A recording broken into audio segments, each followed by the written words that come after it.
Good morning. It is me, Viktor Dmitryevich Huliganov. One more time. Some people been asking me on emails or on the facility in YouTube for sending messages to people in charge of programs. Are you doing any more Huliganov? Well, yes, obviously, I am doing Huliganov. I am Huliganov, so you can not do what you are. Obviously, I had a certain editorial decisions that I have to live with. I make a promise that I will make the uploads from the radio show, which I regularly participate in. So I hope many of my fans are watching also these radio shows on this channel, what is from Play Radio UK. You will not only hear me, but also many other interesting callers to the shows, friends of mine mainly, and you will enjoy them. I think if you like the kind of humor what is in this format, I think you probably will also enjoy a lot of what is going on in those radio shows. I know that probably I have two different kind of subscriber now, the one watching the radios and the one watching what I've been doing. Also another kind what watches the travelogues. Is going to be roughly 30% of each thing, 30% determined by not so much genre, but the technology involved.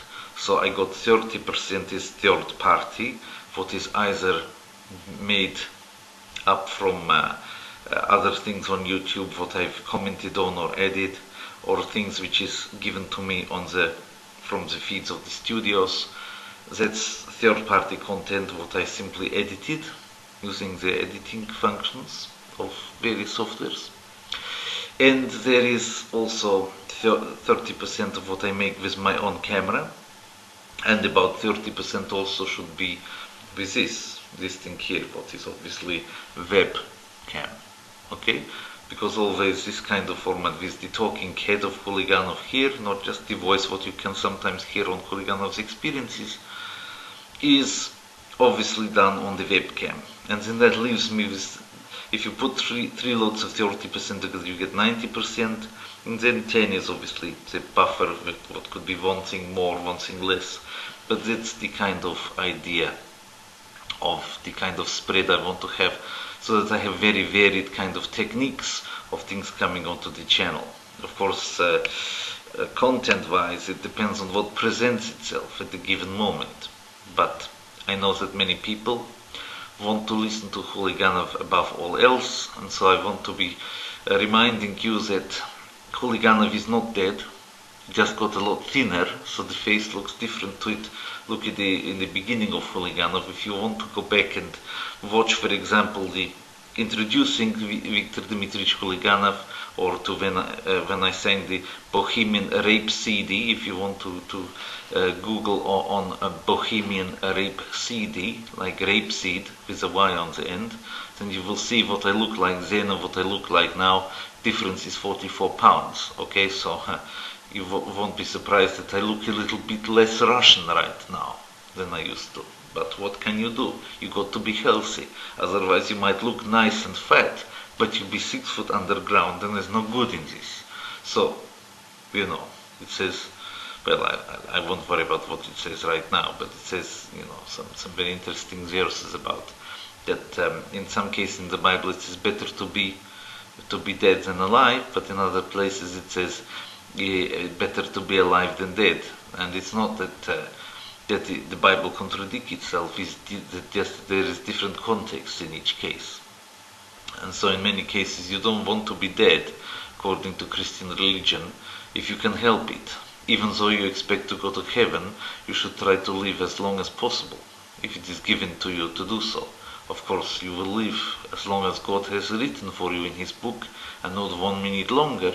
That's also true, but it's up to you to try to prolong it. That's your duty. So, basically, I want to live longer and prosper.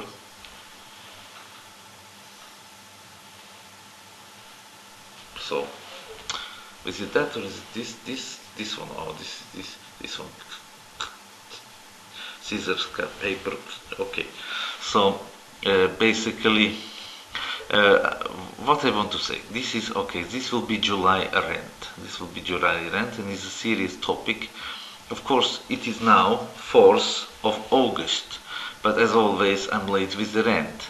So, but one thing I did get this morning is inspiration to make this ranting for you, because today is, well, I can't say it's a good day from the news in the newspaper. It's a sad day for Russia. I think it's a very sad day for Russia. They should change it for a national holiday, because today, actually yesterday, I think he actually died, but it's on the first page of Polish newspaper is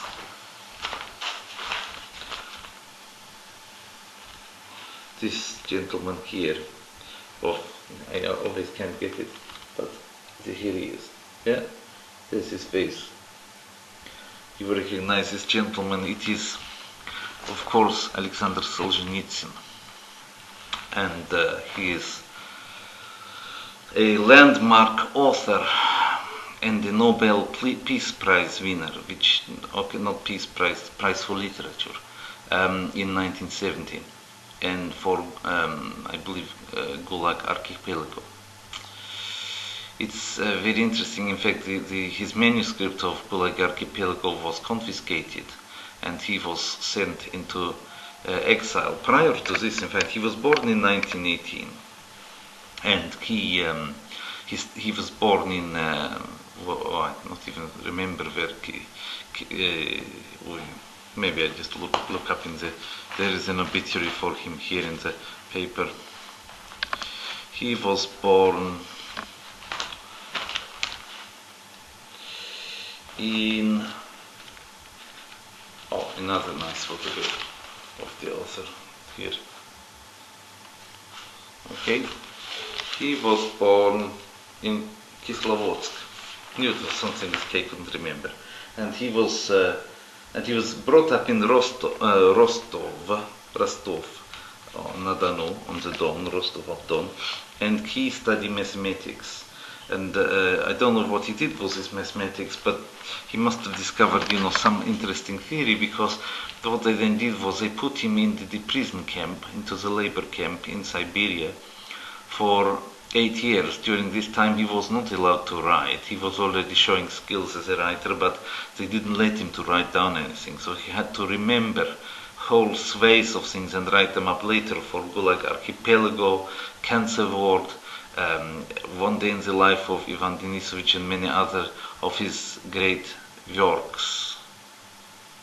And of course he detailed and also made clear to the world for the first time the whole extent of Soviet terror during the reigns of Stalin and the reigns of Khrushchev, the problems, what was happening in Soviet justice and in Soviet correction centers, if you can call them correction centers. They were not really what you would understand the way of correcting anybody, but rather of getting them out of the way, uncomfortable people. Of course, no doubt, they put criminals there as well. Yeah? And one of the things they did was they used to put people who were really politically uncomfortable people together with hardened criminals, and they just put them together and let them sort themselves out a long way away from anywhere in the Siberian forest. And sometimes they had them doing mining with uranium, things like this. But in any event, Solzhenitsyn gives a very detailed account of what life is like in those conditions of injustice and brutality. So if you want to really have something which will turn your stomach, okay, there's many things in Russian literature that you need a strong stomach for. Okay, you want to read or listen to Dostoevsky, and where in Crime and Punishment, Raskolnikov kills his landlady. Okay, if you got a strong stomach, you can read this, even from the 19th century, from Dostoevsky. Of course, Dostoevsky has many very inspiring passages, but he also has that which will turn your stomach. So, and also there are things in Cancer Ward which will turn your stomach. So you need sometimes strong nerves to read something what Russian literature has in store for you. But in any event, it's not all people dressed up in long capes doing dueling in the snow, yes, with the troika bell in the background. It's more gutty than that. You got to be ready for it. If you want to study Russian literature, you got to be ready for some hard reading sometimes. But anyway, less about this. He obviously got himself into some degrees of difficulty because after Khrushchev died in '64, he goes onto the blacklist of authors, and he's basically put into a situation whereby in 1970 he's Nobel Prize. He gets told, you must leave now Soviet Union, and they deliver him to the West. He has arranged that he will live in Germany, and soon after he goes to Germany, he says, okay, I will go to United States of America, and he goes, obviously biggest market, biggest, most advanced, most influential country of the world. So he goes with his mission, his literary mission, to the United States of America, but in 1990 he receives back his Russian citizenship from Gorbachev. 1994 returns to Russia, and he settles down in Moscow. He states that he's not a big fan of Yeltsin, and of course, because it's not democracy, he could say this, no problem. But he did say he was very impressed with Vladimir Putin, and he have some kind of, sorry about that, he have some kind of working relationship, maybe even beginning of friendship with Putin, who also come to visit him one time, and you could say that they knew each other, that they have met cordially, and that they have almost the beginning of probably a friendship between them two, both great human beings. Probably one, Mr. Putin, much more regarded with reserve in the West, but still a great Russian. Solzhenitsyn, let's remember, never stopped to be a Russian man. He was completely a Russian man from day what he was born to day what he died, like yesterday. All this time, for all I know, he might still be Russian man. Yeah. Maybe you can be, still retain Russianness when you are in the next life. It's possible. But, he was somebody who wanted the best for his country. Let's make no bones about it. When he went to the West, he didn't sell out and say, oh yes, NATO is very good, I was badly treated, I went to Gulag, I went to this and this and this and this. Okay, he didn't say, right, now let's smash everybody in Russia, let's really get my own back on this country what I was so unlucky to be born in, how bad it is I was born like Russian man, let me get my own back now, let me make everybody gang up on the Ruskies. No, he didn't do that. He was criticizing NATO, upholding sovereignty of Russian state, and stating clearly that he was very cynical also. Okay, if communism with its terrors, with its dictatorial, tyrannical methods was wrong, then there are also many things wrong with the West. Many of the criticisms being made in Russia about life in the West, the materialistic approach, the consumer approach to life in the West, just as many Western people as well are cynical about it. So was Solzhenitsyn cynical about it. And he didn't think that the sun shines west, the sun shines east, but he knows where the sun shines best. He says this is a big problem to know what is best.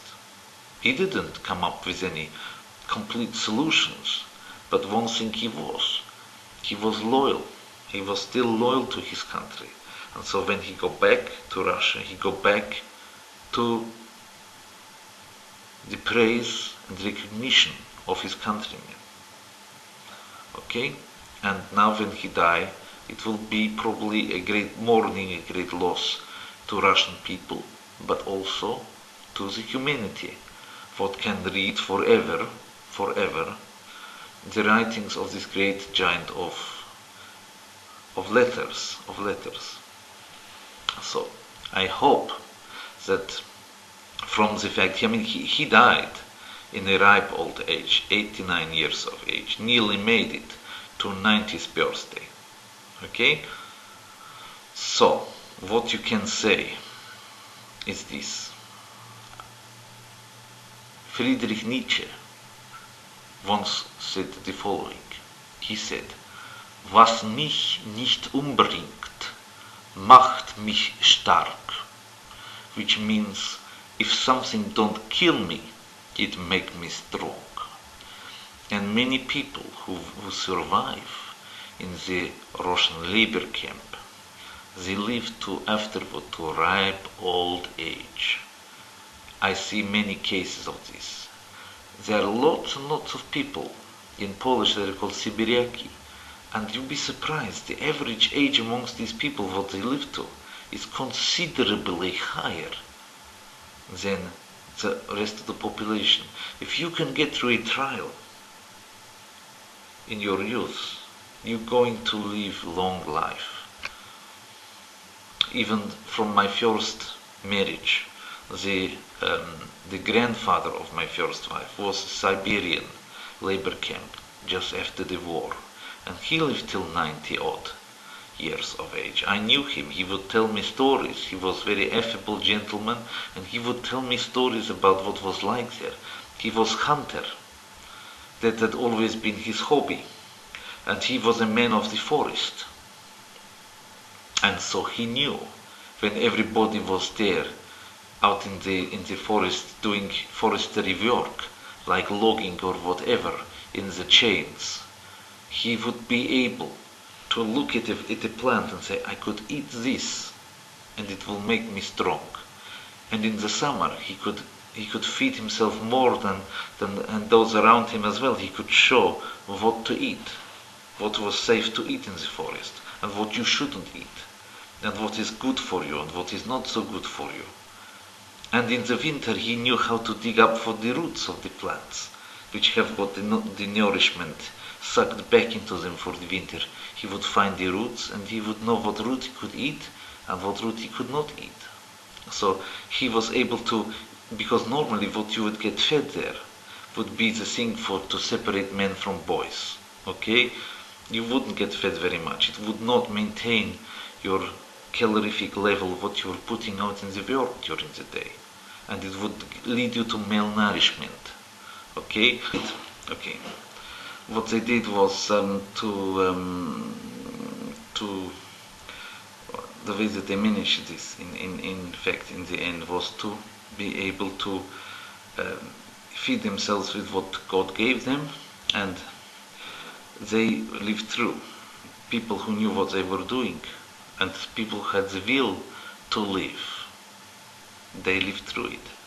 And many of those men, young men then, became old men. Some of them still alive today. Many of them still alive today. Less than, of course, before, but still we have witnesses in our time of what happened. So, that was what I want to talk about. And I hope that because we now lost this great figure, what sometimes happens when somebody dies, people start to look again at what they did before.